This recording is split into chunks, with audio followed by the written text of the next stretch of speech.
2025 সালে মেরিল প্রথম আলো পুরস্কার অনুষ্ঠানে সাকিব খানের সামনে ইথিকা পালকে নিয়ে বাজেভাবে ডাকেন তাসনিয়া ফারিন।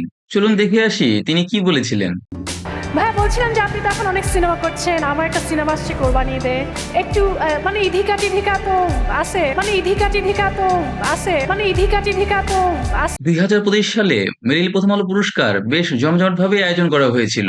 সেখানে উপস্থাপনা করেছিলেন আরিফিন নিশো এবং তাসনিয়া ফারিন। তাদের মজার খুনসুরিতে পুরোই জমেছিল এই মেরিল প্রথম আলো পুরস্কার।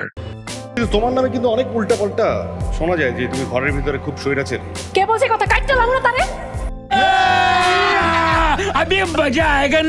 কিন্তু দৃশ্যপট পাল্টে গিয়েছিল যখন স্টেজে আসে মেগা স্টার সাকিব খান। সাকিব খান স্টেজে আসার পর থেকেই পাল্টে গেল তাসনিয়া ফারিনের নড়াচড়া। একদম আবদার করে বসেছিলেন সাকিব খানের নতুন সিনেমায় নিজেকে নেওয়ার জন্য। কথা বলতে বলতে ইথিকা পালকেও একটু ছোট করে ডাকেন। একটু মানে ইধিকা টিধিকা তো আছে। এই নিয়ে ইথিকা পাল প্রতিক্রিয়া জানায়, দুঃখিত এবং আহত অফকোর্স দুঃখিত এবং আহত অফকোর্স। এবার সেই প্রতিক্রিয়ারই সাকিব খান উত্তর দিয়েছেন, এবার সবকিছু তো আর আমার উপরে থাকে না, এবার সবকিছু তো আর আমার উপরে থাকে না।